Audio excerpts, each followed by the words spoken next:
Hello, everyone. Welcome to the CSB's quarterly public business meeting. Thank you for joining us. At this time, I would like to turn things over to the agency's interim executive authority, Steve Owens. He'll be the main host for today's meeting. Again, thank you everyone for joining today. Well, thank you, Mark, and hello, everyone. I want to thank you all for joining us today. As Mark said, I'm Steve Owens. I'm a member of the Chemical Safety Board, and I'm currently serving as the interim executive authority for the board. A lot's happened since our last public meeting in July. Since that time, board member Sylvia Johnson and I have been making significant progress on addressing some of the many challenges facing the CSB, including beginning to reduce a substantial backlog in investigation reports. As you may recall, at our July meeting, we released the report for the 2017 Loy Lang Box Company explosion in St. Louis, Missouri, that resulted in 4 fatalities. Since then, we've released the reports for 2 more investigations: the 2016 flash fire at the Sunoco terminal in Nederland, Texas, and the 2019 Philadelphia Energy Solutions refinery fire and explosions that resulted in $750 million in damages and released over 5,000 pounds of highly toxic hydrofluoric acid. Prior to releasing the Loy Lang report in July, the CSB had not released an investigation report in over 10 months, but we've now released 3 reports in the last 3 months. Going forward, we anticipate releasing reports for another 3 investigations by the end of this calendar year. We've also begun to address the serious staff vacancies that the CSB has experienced. In the last few years, the CSB suffered serious attrition among our investigative staff and other important positions, and the agency fell to one of its lowest levels of career staff in its history. Last month, we hired a new chief information officer who already has begun to address some of the serious information security and infrastructure issues that have been plaguing the CSB. We've also onboarded a new chemical incident investigator. We'll be seeking to hire several more investigators soon. We also recently hired 2 new recommendation specialists, and we'll be recruiting for other key staff positions as well in the next few months. Sylvia Johnson and I are working very hard, along with our career staff, to rebuild this agency as quickly as we can.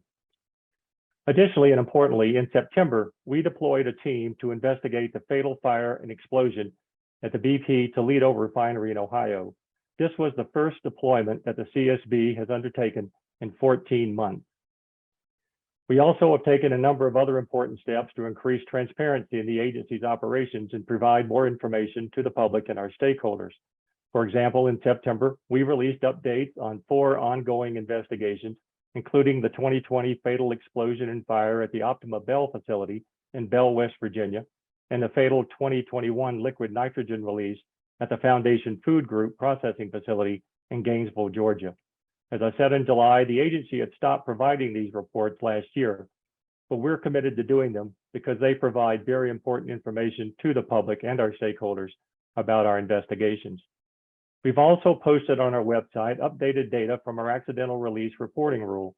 The data covers the 196 incidents reported to the agency since the rule went into effect in 2020.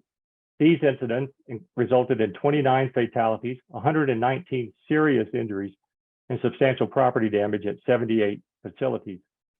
In August, we also released a long overdue guidance document that addressed a number of questions about the reporting rules requirements, and among many other things, underscored that owners and operators of oil and gas pipelines and pipeline facilities and operators of underground natural gas storage facilities and liquefied natural gas facilities must report their releases to the CSB.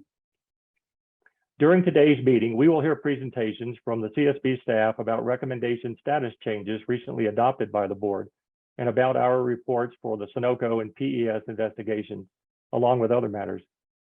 But I've got just a couple of other things I want to address before I turn the floor over to Board Member Johnson for her remarks and to the staff for their presentations. First, at the end of today's meeting, we'll be providing an opportunity for public comments, just as we did at our July meeting. In the interest of time, we ask that you please keep your comments to 3 minutes, and please use the icon on your screen to raise your hand so that you can be recognized to speak. And second, I want to call your attention to a press release that we issued last week, urging schools to review and follow the CSB's safety guidance for laboratory and classroom demonstrations involving flammable liquids. We issued the press release in response to a fire that occurred on October 12th in a high school classroom in Dinwiddie County, Virginia, during a demonstration using methanol, a highly flammable liquid. Several people were injured by the fire. 3 students and a teacher were taken to local hospitals for treatment, while a 4th student was treated for injuries at the scene. One of the students remains in the hospital. Classroom demonstrations involving flammable liquids can be very important teaching tools, but they must be done safely. We urge school administrators and teachers to review and follow the CSB safety lessons for these kinds of demonstrations so that no one is harmed by these entirely preventable accidents. And with that, I'd like to turn things over to Board Member Sylvia Johnson for her remarks. Sylvia, take it away. Thank you, Steve. And good afternoon, everyone. I'd like to welcome you to the CSB's final public board meeting for 2022. I'm Sylvia Johnson and also a board member here at the CSB. And as Steve indicated, we've been quite busy working to address the agency's backlog, hire more staff, and honor our commitment to transparency. I want to take a moment to commend the hardworking staff at the CSB and thank you for everything you're doing to meet the agency's mission. But before I go any further, I would also like to take a moment to send heartfelt condolences from the CSB to the families of the 2 brothers who were fatally injured in a fire and explosion at the BP Husky refinery in Oregon, Ohio last month. We recognize that losing a loved one is never easy, and the grief that the families are going through is simply unimaginable. We want the families to know that we're thinking of them as they grieve these tremendous losses. It is losses like these that are yet another reminder to all of us why the work of the CSB is so vitally important. And as Steve mentioned in his opening remarks about the explosion, the fire demonstration that went awry at Dinwiddie High School a few weeks ago, even though the CSB is not investigating this incident, as Steve said, we do have a safety video that talks about the key lessons for preventing these incidents from happening in the first place. And so as a result of what happened in Dinwiddie County, the CSB has begun work to get these materials and messages out to education professionals around the country. And what we've done is we've done some outreach to the National Education Association, and we will also coordinate with the American Federation of Teachers, as well as National School Administrators Organizations. Because as Steve said, we understand that chemistry lab experiments enrich student learning, but we also want to make sure that these experiments are conducted in the safest possible manner. And again, the safety bulletin can be found on our website at csb.gov. So with that, Steve, I'll turn it back to you. Well, thank you, Sylvia. I'll also now turn it over to our staff for the presentations, the order that it'll occur. And we'll recognize Steve Kleist, who's our Executive Director of Investigations and Recommendations, and he'll introduce our 2 lead investigators for the reports that we're going to be hearing from, Lauren Johnson on the Sunoco report and Lauren Grimm on the PES report. Then we'll hear an update from Chuck Barbie, who's our Director of Recommendations, and some of the status changes for recommendations that the board recently voted on.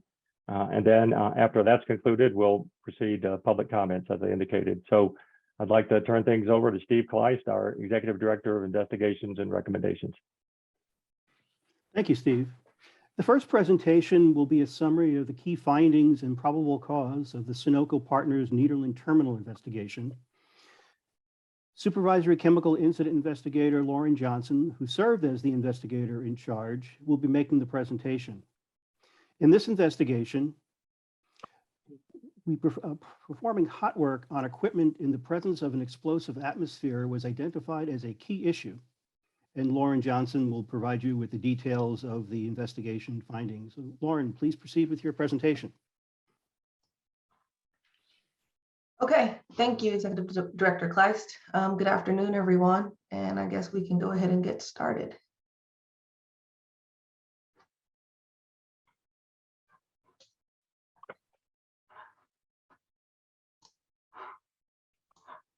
Okay, you can go to the next slide, please. Okay, a flash fire and explosion occurred at the Sunoco Nederland, Texas crude oil terminal on August 12th, 2016 at approximately 8:15 p.m. Central Daylight Time, while workers were conducting hot work activities, specifically welding on a section of pipe. There were 7 contractors that were injured, none fatally, as a result of this incident. Next slide, please. Prior to the incident occurring, the Sunoco terminal was expanding their process capabilities by adding more storage tanks and associated piping. This work began in April of 2016. To complete all the work associated with the expansion project, Sunoco hired many contractors. However, for the work associated with this incident specifically, Sunoco contracted Elcon to do pipe fitting and welding work for new and existing piping. Sunoco also contracted Cleveland Integrity Services, or CIS, for project oversight and inspection services to manage job completion and inspect welding quality. Next slide, please. Okay, before commencing their expansion project work, Sunoco, along with Elcon, jointly developed the scope of work for the project, for which Elcon would be responsible for completing. Before starting any hot work or welding on the piping, Sunoco decided they would drain the crude oil, which is flammable, from the existing in-service piping. However, they decided not to clean or inert the piping prior to conducting hot work.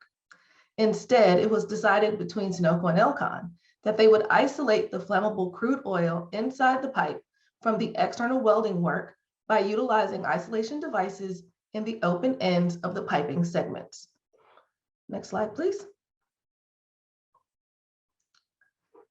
To facilitate the installation of the isolation devices in the open ends of piping, Elcon subcontracted Carver to install their company-specific piping isolation devices. Because the piping was not going to be cleaned or inerted prior to conducting hot work, Sunoco and Elcon depended and relied on the efficacy of the Carver isolation devices to maintain positive isolation from the flammable crude oil inside the pipe.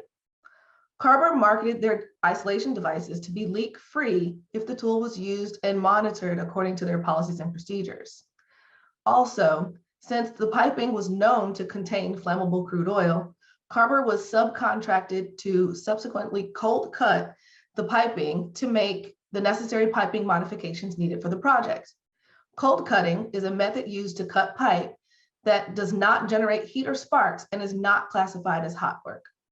Cold cutting the piping was the preferred method of cutting the pipes since they still contained residual flammable crude oil. The cold cutting was conducted prior to the installation of Carver's isolation devices. Next slide, please. Carver's isolation device differs from isolation devices in industry widely known as plumber's plugs because they are designed to monitor the pressure in the system, monitor the efficacy of the seals on the device, and provide ventilation of the equipment through the center vent line to prevent overpressure in the equipment while it is isolated. Next slide, please. This diagram shows the locations where the piping was cold cut and where Carver's isolation devices were installed. The piping modifications required 3 cuts in order to install the necessary flanges on the cut ends of the pipe. These flanges were installed to facilitate the addition of spool pieces that would provide the terminal with the capability to direct crude oil flow through existing piping and to the newly installed tanks. Next slide, please. 2 days before the incident, per the established work plan between Sunoco and Elcon, the piping was opened and drained of crude oil by Sunoco personnel. Since the pipe was only drained and not cleaned, the pipe still contained residual crude oil. Next slide, please. The next day, on August 11th, 2016, Carver cold cut the pipe per the plan and began to install their Carver isolation devices to seal off the flammable atmosphere inside the pipe from the upcoming welding activities. As shown in diagram, the Carver isolation devices were installed at locations A, B, and C and are depicted in orange. Next slide, please. On August 12th, 2016, on day shift, In preparation for the welding work, Sunoco issued a hot work permit to Elcon for them to begin welding on the flanges to complete the required piping modifications. As you can see on the diagram, the new flanges depicted in red were welded onto the ends of the cut piping at locations A, B, and C. Next slide, please. The morning before the incident occurred, Elcon began welding the flanges onto the cut ends of piping as shown in the previous slide. In order to secure the flanges to the piping, the outside and inside diameter must be welded. The morning before the incident occurred, Elcon began welding on the outer surface or the outside diameter of the piping and flange. Next slide, please. Before the end of the day shift on August 12, 2016, Elcon completed their welding of the outside diameter of the piping and flange. The hot work permit for Elcon's welding work expired at the end of their day shift. Therefore, when the night shift came in, they were issued a hot work permit by CIS, as authorized by Sunoco, that authorized Elcon to conduct the remaining welding during their shift. After receiving their permit and conducting their job safety analysis, Elcon welders then began welding the inside diameter of the piping and flanges to complete securing the flanges to the piping.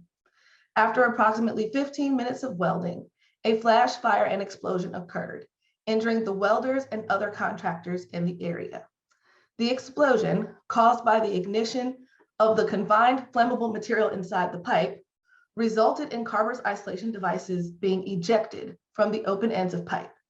When the isolation devices were ejected, a flash fire occurred where the flame quickly blew out of the open end of pipe. Next slide, please. During the CSB's investigation of this incident, we were unable to definitively determine the source of ignition of the flammable vapor inside the pipe. However, we conclude that hot work should not be conducted on equipment that contains or has contained flammable or combustible material. This is because isolation devices may leak unknowingly. The heat from hot work, such as welding, may ignite the flammable material inside the equipment, or a multitude of other possibilities may occur.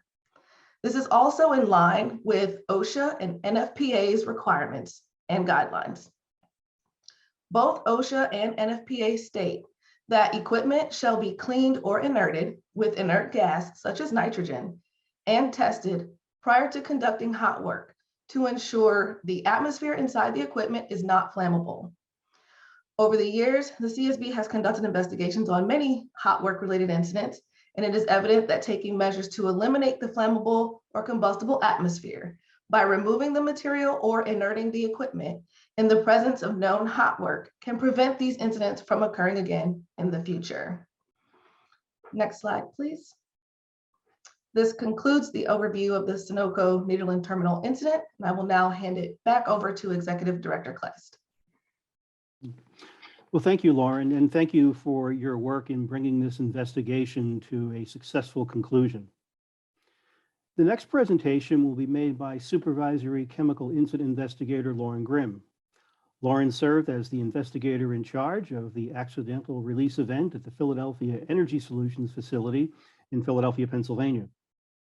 This incident demonstrates the importance of an effective mechanical integrity program to ensure that critical infrastructure is structurally sound and that all infrastructure for critical process elements is maintained to ensure a safe operation.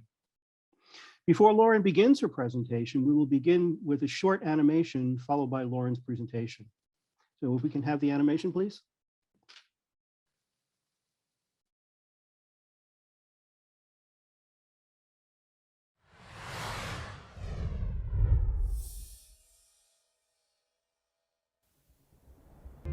The Philadelphia Energy Solutions refinery was the largest oil refining complex on the East Coast and could process up to 335,000 barrels of crude oil per day.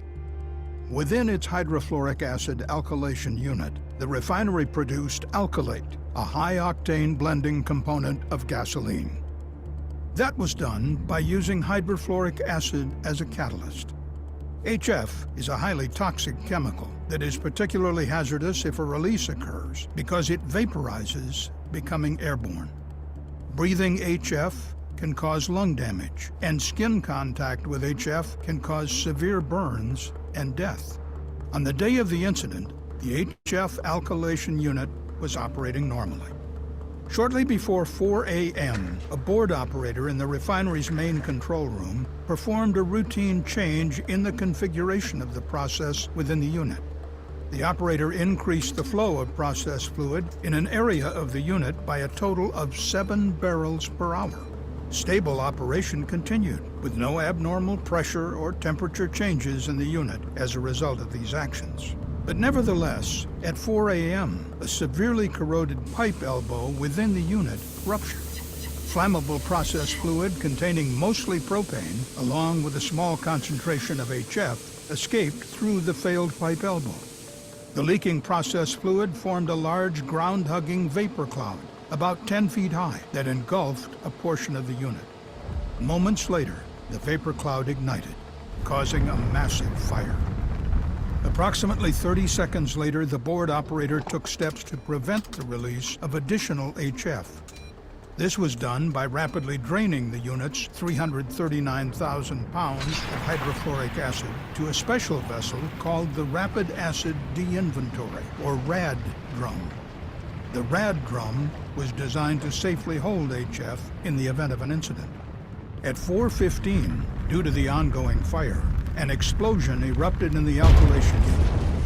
4 minutes later, a second explosion occurred. At 4:22, a process vessel in the unit containing flammable hydrocarbons violently ruptured, causing the third largest explosion. A giant 38,000-pound fragment of the vessel flew across the Schuylkill River and landed on the river's opposite bank. 2 other fragments, one weighing about 23,000 pounds and the other about 15,500 pounds, landed inside the refinery. The fire knocked out the control system communication to the refinery's HF water mitigation system, and the backup power supply to the system also failed. As a result, the refinery's elevated HF mitigation water cannons, which were designed to spray high volumes of water to help contain an HF release, could not be turned on remotely from the control room. The water mitigation system was a critical safeguard at the refinery, designed to prevent released HF from going off-site. About 40 minutes after the release began, a refinery shift supervisor wearing bunker gear entered the unit and manually turned on a pump that allowed the HF mitigation water cannons to operate. Other refinery workers closed valves to stop the flow of hydrocarbons and steam into the unit. The fire burned for over 24 hours until it was finally extinguished the following day at about 8:30 a.m. 5 workers sustained minor injuries during the incident and response.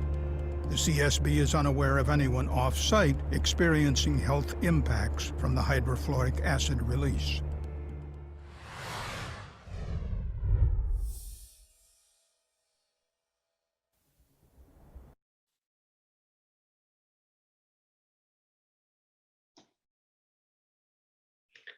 Okay, I will now talk about the safety issues we identified in the investigation, as well as our recommendations.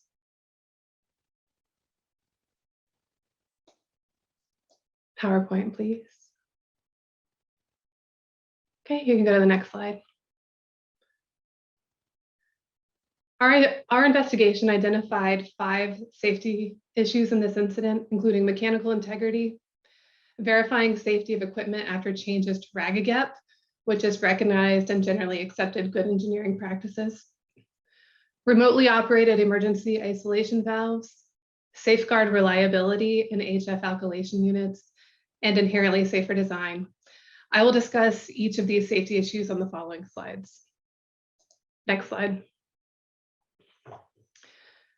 A steel pipe elbow containing high concentrations of nickel and copper had become severely thin from HF corrosion, and it ruptured to initiate this incident. Steel with high nickel and copper content is known within the industry to corrode faster from contact with HF than steel with lower nickel and copper content.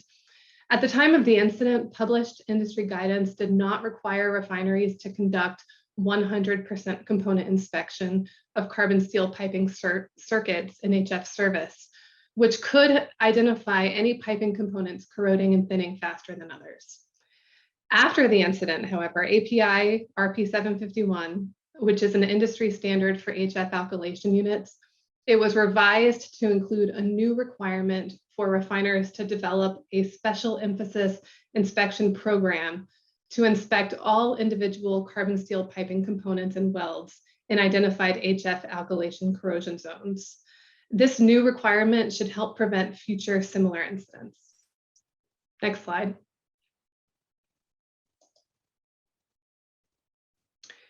The second safety issue we identified was verifying safety of equipment after changes to RAGAGEP. We found that seminal research presented in a 2003 NACE paper, which is a paper from corrosion engineers, it directly led to changes in industry guidance quantifying the levels of nickel and copper and steel that could be considered safe for use in HF alkylation units. But prior to the incident, API RP 751, also the previous refinery owner Sunoco and PES did not effectively respond to these advancements in industry knowledge through requiring that all carbon steel piping circuit components in HF service to be inspected. Both the OSHA PSM and the EPA RMP regulations require that companies determine that their equipment is designed, maintained, inspected, tested, and operating in a safe manner when new safety information is discovered and published, for example, in good engineering practice documents. So to prevent catastrophic incidents, we found that companies and industry trade groups must take swift action to ensure process safety when new knowledge on hazards is published. And these actions must include ensuring that facilities built before the new knowledge was published are still safe to operate. Next slide. The third safety issue discussed in our report is remotely operated emergency isolation valves. Based on the thinning of the steel vessel that ruptured to cause the largest explosion, which was the third explosion, we concluded that a jet flame from the ruptured elbow impinged on the bottom of the vessel, causing the steel to stretch and thin until the vessel ultimately ruptured.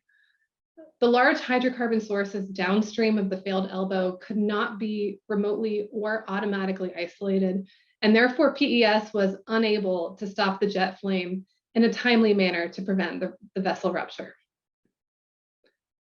And next slide.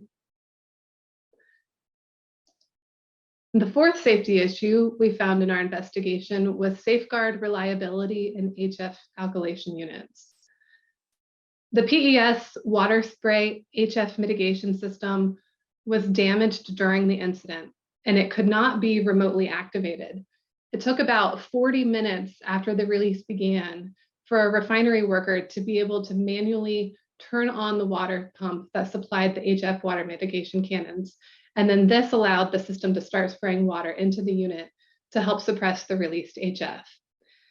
The damage to the PES water spray HF mitigation system demonstrates that active safeguards, these are the type of safeguards that require a person or a technology to trigger their activation. These types of safeguards have the potential to fail in major incidents involving fires and explosions. And we can go to the next slide. And then the final safety issue we are discussing in our investigation report is inherently safer design. And we found that technologies are being developed that could be safer alternatives to HF and sulfuric acid alkylation.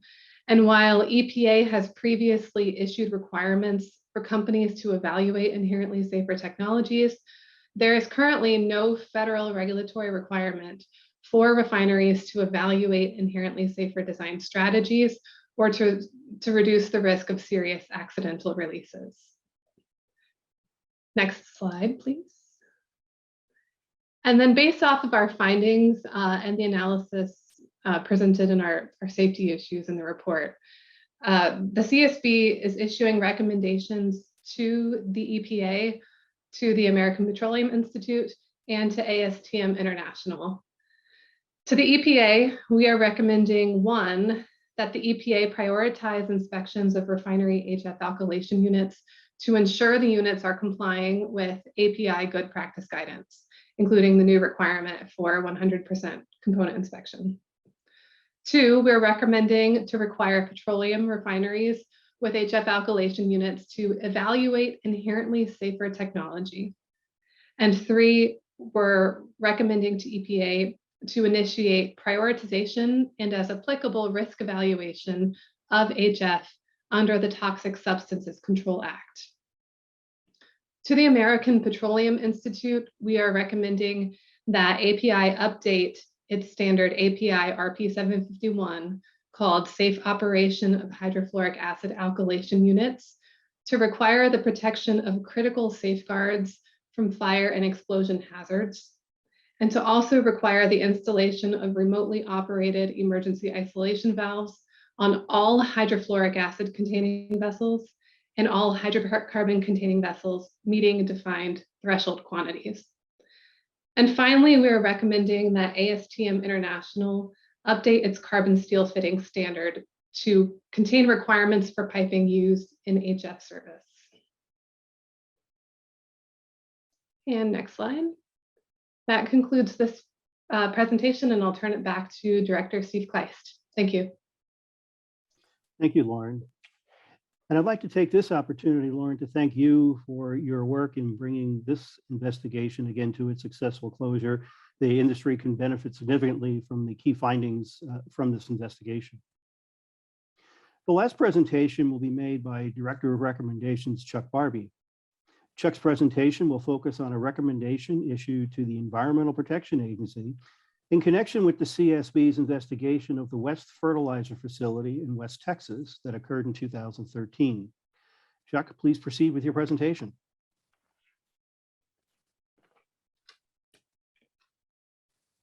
Thank you, Executive Director Kleist. And if we could bring up, there we go. All right, as Steve said, we are highlighting a recommendation from the West Fertilizer explosion and fire that occurred on April 17th, 2013. And this was a major fertilizer grade ammonium nitrate explosion that destroyed the West Fertilizer Company facility, as well as 150 off-site buildings, including businesses, a school, and various other things. And there were more than 260 injured, and there were 15 fatalities, 12 of which were emergency responders and 3 from the public. This was a huge, huge incident. Next slide, please. All right, during the course of our investigation, we had determined that there was some confusion in applying the retail fertilizer exemption from EPCRA. And EPCRA is the Emergency Planning and Community Right to Know Act. As a result of that confusion, we sent a recommendation to the EPA to develop a general guidance document on how to apply that exemption. And then once the document was developed, we wanted it to be communicated as widespread as possible, but we definitely wanted to make sure that the fertilizer industry was aware. Next slide, please. So here's what EPA did. And I would have to say this is a textbook example of how we like to work with our other federal partners. EPA, they developed the fact sheet, and then they gave us an opportunity to provide some feedback. And when we do that kind of thing, our main focus is to make sure that it meets the requirements of the recommendation. And in this particular case, it did. And so they released that guidance in October of this year. And I'm going to touch on a couple of the highlights because I mean, the whole point in doing this was to make sure that the word got out. So the EPCRA exempts retailers from inventory reporting under EPCRA, under that exemption. And this is when fertilizer are held for sale to the ultimate customer. And what that means is they're selling it to the farmer who's going to apply the fertilizer. If there's more levels involved, then the retail fertilizer exemption does not apply. Additionally, the retail fertilizer exemption does not apply to fertilizers that are mixed or blended, or other chemicals that are used or stored on site, such as pesticides or other agriculture or non-agricultural chemicals. The retail fertilizer exemption also does not apply to emergency planning notification requirements or accidental release reporting requirements that are contained in FGREP. So in short, the only thing that the retail fertilizer exemption, again, exempts retailers from doing is inventory reporting under very specific conditions. So the EPA developed this fact sheet and they posted it on their website. They sent it to the regions. They sent it out to various newsletters as well as the fertilizer industry. And so that, that met the other requirement of the recommendation. And as a result of that, on October 25th, the board voted to change the status of this recommendation to closed acceptable action. And as I said, we highlighted this because this was a textbook coordinated effort between the EPA and our CSB recommendation staff, and we definitely want to encourage that. And that concludes my presentation. Thank you very much, and I will pass it back to Executive Director Kleist. Recording in progress. Thank you, Chuck. And I wish to thank you and your team for your work in bringing this recommendation to its closed acceptable action classification. Staff has completed its presentations, and I will turn the meeting back over to Steve Owens. Great.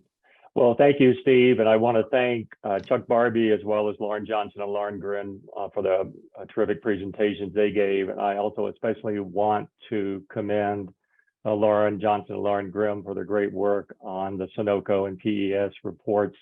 As I mentioned in July, the agency has more outstanding investigation reports than we actually do at that time, investigative staff.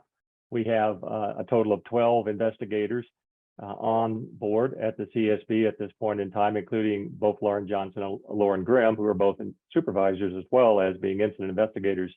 So we are shorthanded, and to produce the kind of reports that they've been able to produce for both Sunoco and PES, as well as to continue to work with their colleagues in the investigations department to address the other outstanding investigation reports that we have on schedule to complete is really just an amazing undertaking. And they've been working overtime to get those reports done. And we really very much appreciate their work and the work of their colleagues in making these reports to come out as timely as they did. I also just want to mention a couple of things. As Chuck mentioned, the recommendation that we closed with regard to EPA, closed it as an acceptable action. It's one of the things that we've really been looking to improve our relationship with our federal partners, including not only EPA, but also OSHA. Both agencies have a few outstanding recommendations, and we intend to begin to work very closely with them to ensure that the recommendations that we've made in the past to those agencies can be closed as quickly as possible and improve the lines of communications between us and EPA and OSHA and other federal agencies as well, to whom we've made recommendations. In addition, the recommendations that were recently made in the PES report and Safer Technologies Alternatives Assessments and other things to EPA are reflective of longstanding positions that the agency has held, and comments and communications that the agency has had with EPA in the past as well. And just yesterday, I believe we submitted our formal comments as an agency to EPA on its proposed updates to the risk management plan rule. And it reflects the recommendations we made in the PES report, as well as a number of other recommendations and comments that we've made to EPA in the past. So if people are interested in looking at that, I don't know whether it's posted yet in the online in the docket, but we did submit those comments yesterday on the risk management plan rule. Lastly, as I mentioned, the outset, we got a couple of other things that are being posted to our website. I mentioned the updated data from our accidental release reporting rule should be posted by now.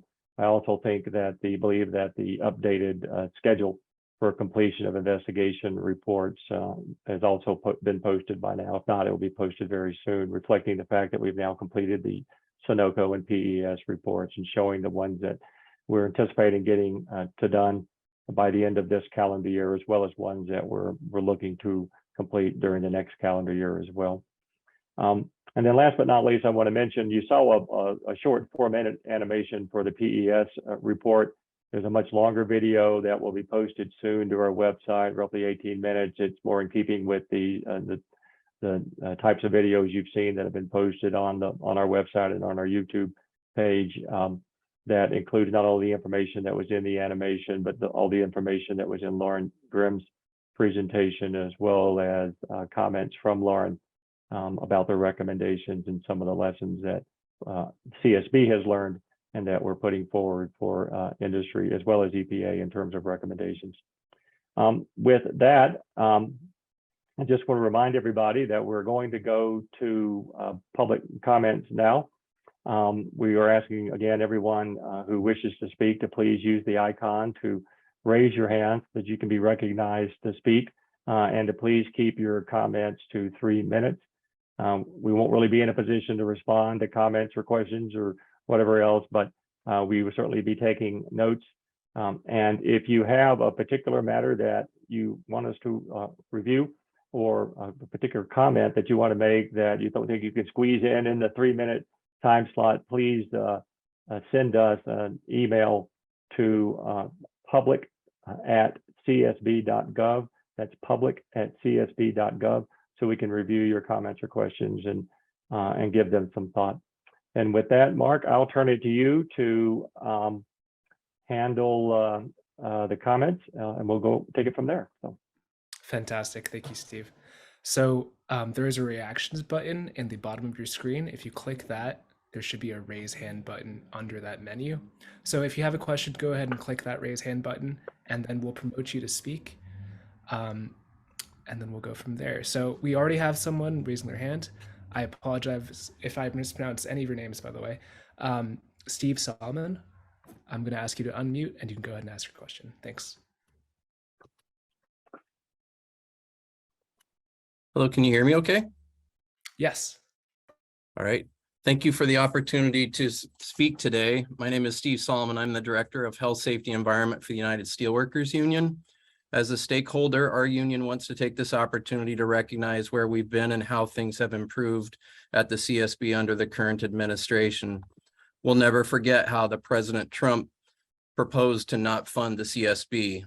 What a travesty it would have been to lose this small but vital agency, as you can see from today.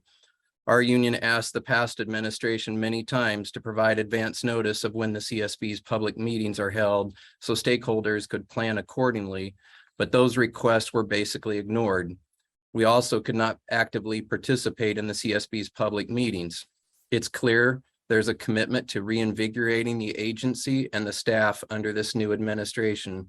Reports are now getting published so workplaces and communities can learn and improve to prevent future incidents. Notices have been published about future CSB public meetings through July of next year. Public comments are now actually being welcomed in the public meeting instead of just being told at the end of the session you can submit public comments, and much more as we've seen and heard today. We're pleased this administration has finished the report on the PES refinery explosion so that our members and the community could get a better understanding of what happened and how this can be prevented at other workplaces. I'd also like to draw attention to the recent work of the CSB. On September 20th, 2 siblings and our union brothers, Ben and Max Morrissey, had their lives taken from them in a fire at BP Husky refinery in Ohio. The CSB board members and staff have been outstanding with their support, skill, professionalism shown to our union and our members. Their compassion for those with emotional injuries is truly appreciated. We are pleased to see how things are turning around at the CSB. We will continue to build upon our working relationship we have with the CSB and assist with making workplaces and communities safer. And we just want to thank you for all that you're doing. Well, Steve, not responding specifically to your comment, I just want to thank you for all your work and for working with us to improve and develop further the relationship between the CSB and the USW. We really appreciated your hard work and the hard work of your colleagues and also value very much your involvement and your input into our activities. So again, thank you for that.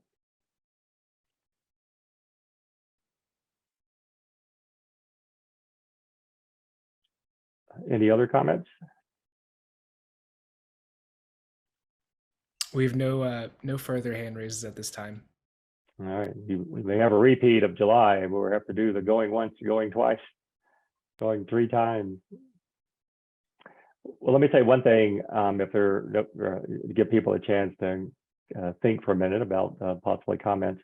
As Steve Solomon mentioned, we have released the schedule for our public meetings for this fiscal year 23, all the way through July of next year. Our very next public meeting, for those of you who want to go ahead and mark it on your calendars, if you haven't already done that, will be on July 26th of 2023, also at 2 p.m. Eastern time. That'll be the time for all our public meetings, 2 p.m. Eastern time. So on July 26th will be our next meeting after this one. That's not to say that we won't have other public meetings if occasion arises. We, as board members, Sylvia Johnson and I, and whomever joins the board in the future, feel that we need to have a public meeting to address an issue or to take a vote on a matter that warrants a public meeting. But that is the schedule that we put forward for our regulatory required quarterly public meetings. So, as we've mentioned, that's posted on our website. So if you have not seen that, you can go ahead and take a look and find that as well. So, Steve, yes. January 26th. I believe you misspoke and said July. But Oh, I meant to say January 26th. Yeah, Sorry. yeah. So there's one in July too. I don't think it's the 26th. But the next one is January. Yeah, sorry about that. So, but thank you. There's one other comment I see, Mark. Yes, we have a hand raised from Sam. So let me promote you.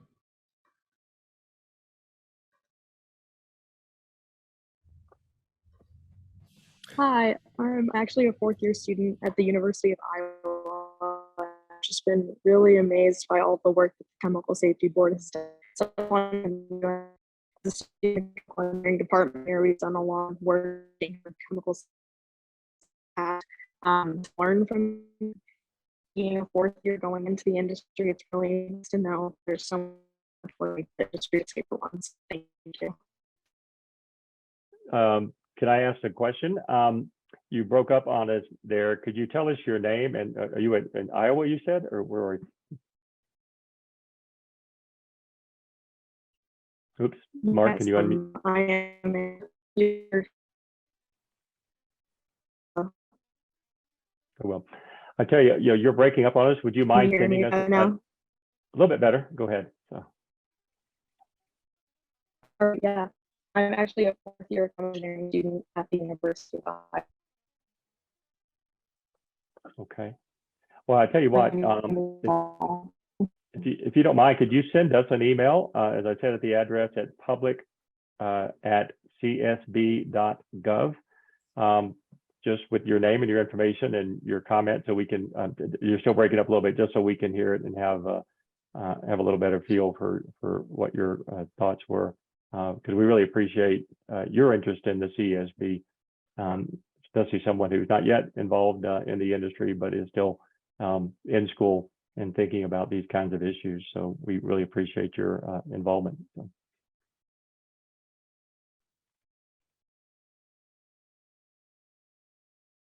Okay, we have another hand raised from David Miller.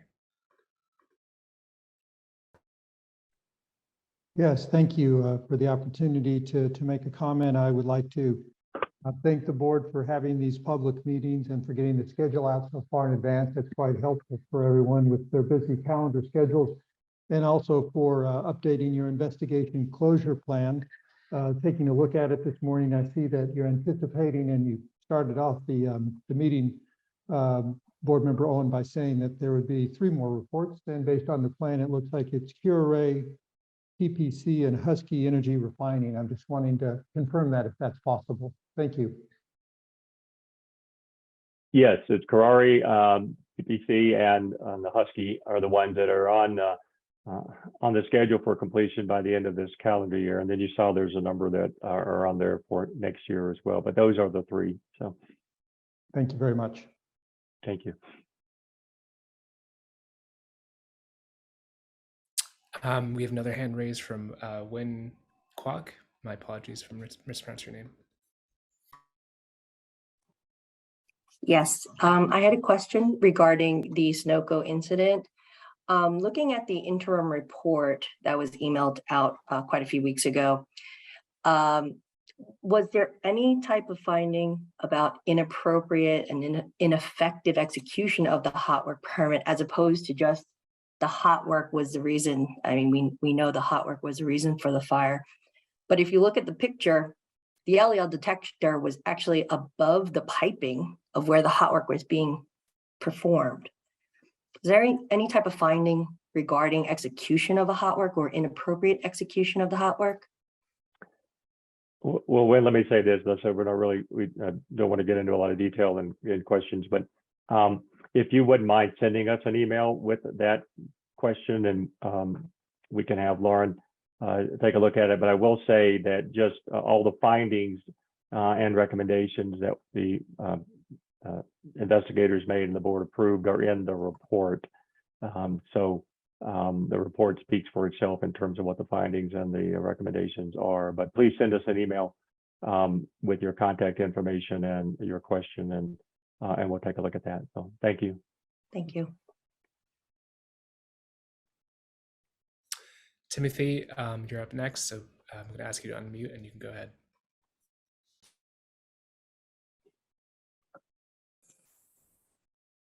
Hi, my name is Timothy Kloppenstein. I am a disabled American military veteran living overseas. I've been following the CSB's work for a number of years. I was very encouraged to see the revitalization of the organization in recent times, and to see the recent updates on your work. It's been very encouraging. Just as a comment, I've been noticing that some federal agencies, including the NTSB, are starting to explore a safe systems approach to things. It's sort of like taking safety management systems up to the next level. And I'm hoping to see that adopted and integrated into still more federal agencies. It seems exactly appropriate for what the CSB is always so at the forefront of doing. And yeah, it's sort of in line with industry best practices as well. So I'm encouraged to see the activity, the progress, and yeah, I'm a big fan. Keep up the good work, everyone. Thank you. Well, thank you, Timothy. We really appreciate your interest. We also want to thank you very much for your service to our country. And thank you for taking the time to not only view our meeting today, but to comment as well. So again, thank you.